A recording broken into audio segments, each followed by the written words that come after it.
Kali ini kita akan bahas materi dan contoh-contoh soal relativitas khusus fisika kelas 12. Nah, langsung aja kita akan bahas teori relativitas khusus. Nah, teori ini dikemukakan oleh seorang ilmuwan ternama di muka bumi, yaitu Albert Einstein pada tahun 1905. Jadi Einstein mengusulkan bahwa kecepatan cahaya yang besarnya sama ke segala arah itu berlaku di tempat-tempat lain dalam alam semesta ini. Tegasnya kecepatan cahaya itu adalah sama, teman-teman. Tidak bergantung kepada gerak sumber cahaya maupun pengamatnya. Nah, teori relativitas khusus itu dikemukakan oleh Albert Einstein setelah percobaan Michelson dan Morley, yang membuktikan bahwa hipotesa tentang medium ether itu tidak ada sama sekali. Jadi latar belakangnya muncul teori ini adalah teori gelombang Huygens. Jadi Huygens awalnya mengusulkan bahwa medium yang merambatkan cahaya itu adalah ether, tapi dipatahkan oleh si Michelson-Morley ini dan dipertegas lagi oleh teori relativitas khususnya Albert Einstein. Nah, teori relativitas khusus itu didasarkan pada dua postulat. Untuk postulat yang pertama mengatakan bahwa hukum-hukum fisika dapat dinyatakan dalam bentuk matematis yang sama di dalam kerangka acuan yang bergerak dengan kecepatan tetap. Dan postulat yang kedua menyatakan bahwa nilai cepat terambat cahaya di ruang hampa adalah mutlak atau sama, tidak tergantung pengamat maupun sumber cahaya. Nilai cepat terambat cahaya kan kita udah tahu ya, sekitar 3 kali 10 pangkat 8 meter per second gitu. Nah, dampak dari postulat Einstein ini sebagai akibat ya, jadi dari postulat Einstein, kecepatan, panjang benda, waktu, dan massa itu bersifat relatif. Jadi teori Einstein ini membawa akibat-akibat yang sangat luas yang dirasakan agak menyimpang dari pengalaman yang kita peroleh sehari-hari. Selanjutnya kita akan bahas penerapan teori relativitas Einstein dimulai dari yang paling sederhana, yaitu relativitas penjumlahan kecepatan. Bila VAT adalah laju benda A relatif terhadap tanah atau terhadap bumi, dan VBT adalah laju benda B relatif terhadap tanah atau terhadap bumi juga, maka laju benda B relatif terhadap benda A ini dapat kita hitung menggunakan persamaan berikut ini. Lihat, laju benda B relatif terhadap A, berarti kita tulis indeksnya B dulu baru A. Jadi VBA sama dengan VBT tambah VTA. Ini kan B dulu di depan, berarti kita tulis ini B di depan. A-nya di belakang, A-nya di belakang, kita tulis di sini. T sama T ini saling meniadakan ya. Per 1 plus VBT kali VTA per C kuadrat. Nah, di sini V dengan indeks AT itu sama aja kayak negatif V dengan indeks TA. Jadi kalau misalnya indeksnya kita tukar, ya tinggal kita kasih tanda negatif aja supaya nilainya sama gitu. Nah, catat di sini bahwa VAT itu adalah laju benda A relatif terhadap tanah, satuannya meter per second. VBT itu adalah laju benda B relatif terhadap tanah, satuannya juga meter per second. Kalau VBA, laju benda B relatif terhadap benda A, satuannya pun meter per second. Sementara C di sini adalah kecepatan cahaya dengan besarnya kalau nggak diketahui 3 kali 10 pangkat 8 meter per second. Ya. Nah, sebagai catatan, kelajuan relativistik yang dihitung itu tidak boleh lebih dari C. Jadi maksimal itu ya kecepatan cahaya ini, 3 kali 10 pangkat 8. Dia nggak boleh lebih besar dari nilai kecepatan cahaya. Nah, supaya lebih jelas, langsung aja mari sama-sama kita simak pembahasan contoh-contoh soal berikut ini. Contoh soal yang pertama, roket A bergerak ke sebelah kanan dan roket B ke sebelah kiri, masing-masing dengan kecepatan 0,8 C dan 0,6 C relatif terhadap bumi. Berapakah kecepatan roket A diukur dari roket B? Nah, kita sketsa dulu permasalahan yang terdapat dalam soal. Di sini bumi atau tanah jadi acuan pengukuran ya. Di soal diketahui bahwa roket A bergerak ke sebelah kanan terhadap bumi. Bumi atau tanah sama aja ya. Jadi untuk roket A itu geraknya karena ke sebelah kanan, maka kita notasikan dengan V A terhadap tanah atau terhadap bumi. Ini positif 0,8 C karena arah geraknya ke sumbu X positif ya. Kemudian untuk roket B, dia geraknya ke sebelah kiri. Sebelah kiri itu sumbu X negatif. Jadi VB diukur terhadap tanah atau terhadap bumi itu adalah negatif 0,6 C, teman-teman. Kita beri tanda negatif karena geraknya kan ke sumbu X negatif. Gitu. Jadi untuk data-data yang diketahuinya, VA terhadap T ini adalah positif 0,8 C, VB terhadap T ini adalah negatif 0,6 C, dan yang akan kita cari di sini adalah kecepatan roket A diukur dari roket B, berarti VA terhadap B gitu. Nah, kita dapat gunakan persamaan penjumlahan kecepatan relativistik. Jadi untuk penyelesaiannya, karena yang ditanyanya adalah VAB, teman-teman perhatikan, ini A dulu baru B ya. A dulu baru B. Berarti di sini VA terhadap tanah tambah V tanah terhadap B. Jadi T sama T-nya harus saling menghilangkan gitu ya. Jadi kita harus menotasikannya seperti ini. Per 1 ditambah VA terhadap tanah kali V tanah terhadap B per C kuadrat. Nah, di sini kan kita udah tahu nih, VA terhadap tanahnya positif 0,8 C. Tapi kita nggak tahu V tanah terhadap B-nya berapa. Karena VB terhadap tanah itu negatif 0,6 C, maka variabel V tanah terhadap B-nya itu tinggal kita beri tanda negatif aja. Jadi, V tanah terhadap B ini tuh sama dengan negatif VB terhadap tanah. Nah, lihat, VB terhadap tanahnya berapa? Negatif 0,6 C kan? Berarti negatif 0,6 C, negatif ketemu negatif ya jadi positif. Ini jadi positif 0,6 C. Nah, kita substitusi data-data yang kita punya ke persamaan kecepatan relativistik yang ini. VAT-nya ya kita salin ulang aja, positif 0,8 C. Nah, VTB-nya kita ganti sama positif 0,6 C. Sama yang di bawah juga ya. Jadi ini per 1 plus 0,8 C kali positif 0,6 C per C kuadrat. Ini C kali C kan bisa kita coret ya, sama yang di bawah. Jadi ini kalau kita hitung hasilnya 0,8 tambah 0,6 itu 1,4 C ya. Per yang bawah 1 tambah 0,8 kali 0,6. 1 tambah 0,48 ya 1,48. Nah, ini tinggal teman-teman hitung aja.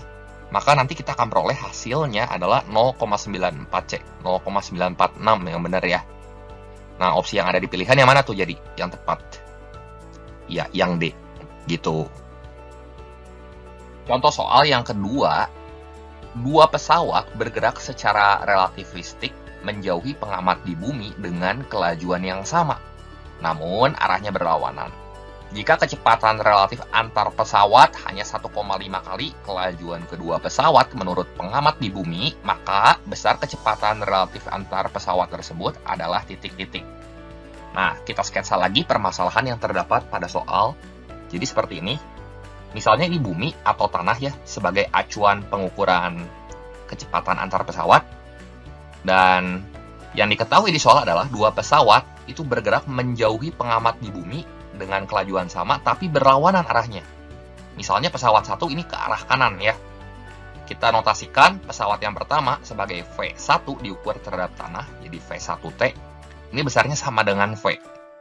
Nah, karena kecepatan atau kelajuannya sama di sini, tapi arahnya berlawanan, maka untuk V2 terhadap tanahnya, itu arah geraknya ke sebelah kiri atau ke arah sumbu X negatif. Maka kelajuannya kalau yang ini V, ini tinggal kita kasih tanda negatif. Jadi negatif V gitu. Ya. Nah, kemudian yang ditanya adalah besar kecepatan relatif antar pesawat. Mau hitung V12 boleh, ya V21 juga nggak apa-apa. Ya. Data-data yang diketahui di sini jelas ya. Kita akan menghitung V12 aja di sini. Nah, V1 terhadap tanah itu positif V. V2 terhadap tanah itu negatif V.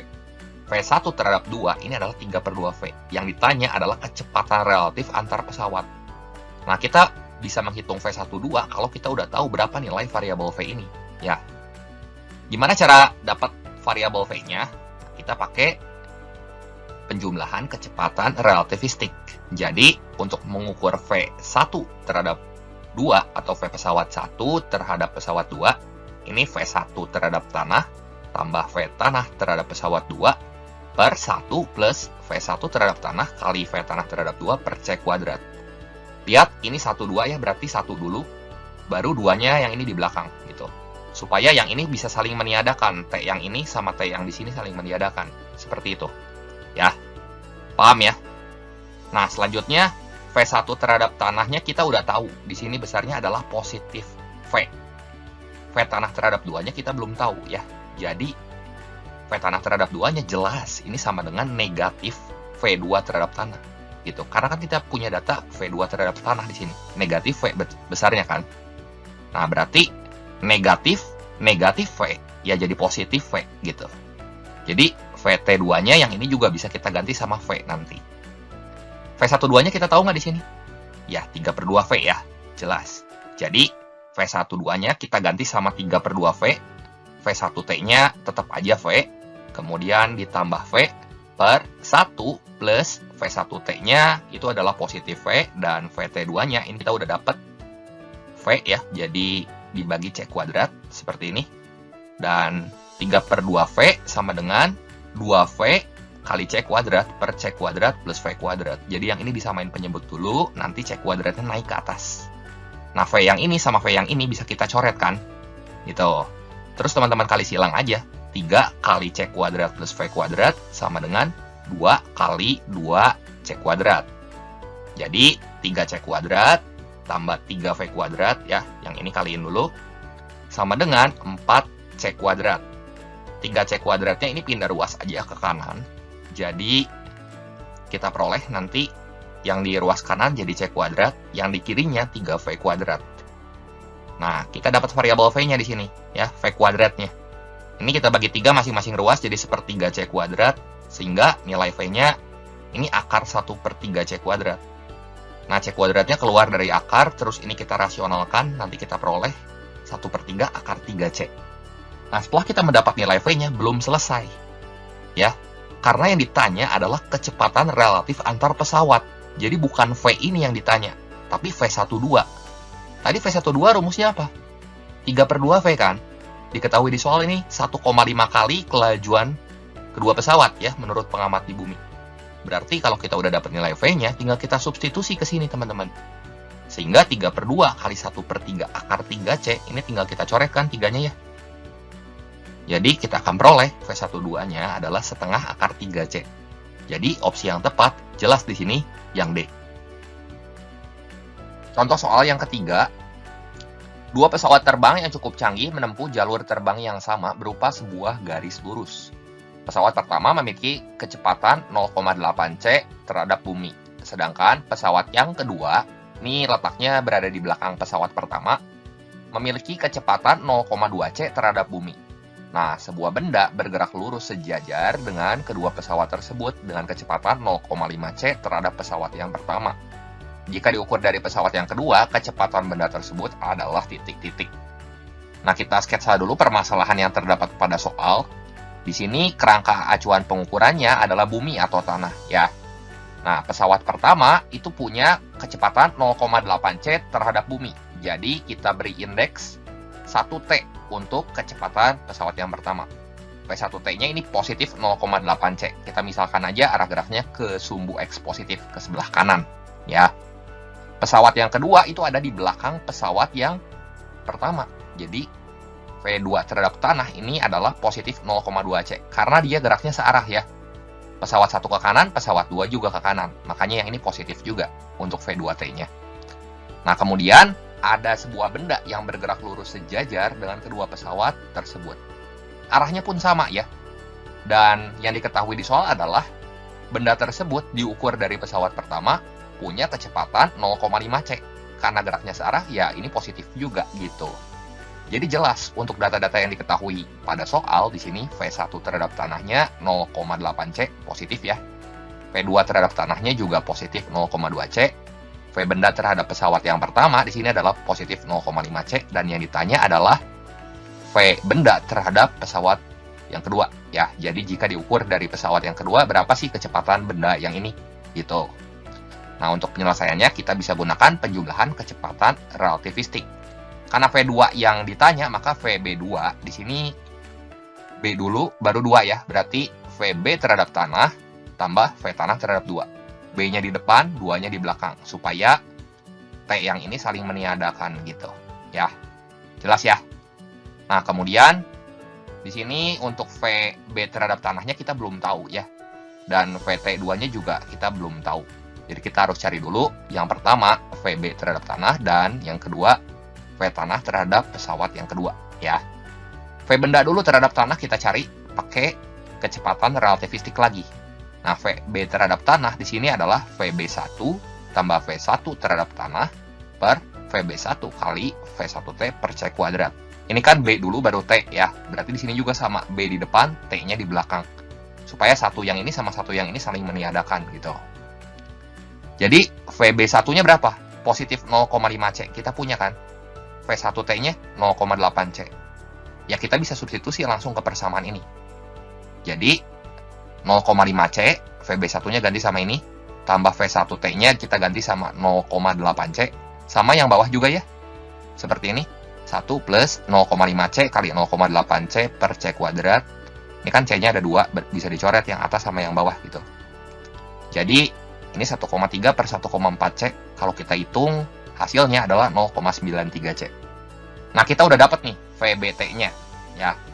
Kemudian kita cari VT2-nya. V, tanah terhadap pesawat 2, ini sama dengan negatif V2T. Ya, langsung aja. Berarti, kalau V2T-nya 0,2C, maka VT2-nya ya negatif 0,2C. VBT-nya kita udah tahu segini. VT2-nya kita udah tahu segini. Kita substitusi ke persamaan yang ini. Ya. Jadi 0,93C plus negatif 0,2C per 1 plus 0,93C kali negatif 0,2C per C kuadrat. Gitu. Nah, ini kita coret ya, C sama C yang ini dengan yang di bawah. Jadi 0,73C per 1 kurang 0,18. Ini kalau kita hitung 0,73C per 0,82, kita akan peroleh hasilnya adalah 0,89C. Jadi V benda terhadap pesawat 2, atau kalau diukur terhadap pesawat yang kedua, ini kelajuan benda ini adalah 0,89C. Jadi opsi yang tepat yang mana tuh? Ya, yang C. Seperti itu. Baik, demikian saja pembahasan singkat kali ini mengenai materi dan contoh-contoh soal teori relativitas khusus dan postulat Einstein fisika kelas 12 kali ini. Sebagai penutup, berikut ini saya sertakan satu soal latihan yang bisa teman-teman sekalian coba. Teman-teman bisa jawab di kolom komentar, dan untuk materi yang lainnya kalian bisa cek link playlist di deskripsi atau cek end screen berikut ini. Semoga bermanfaat, jangan lupa subscribe buat yang belum. Terima kasih untuk perhatiannya, sampai jumpa di video saya yang berikutnya.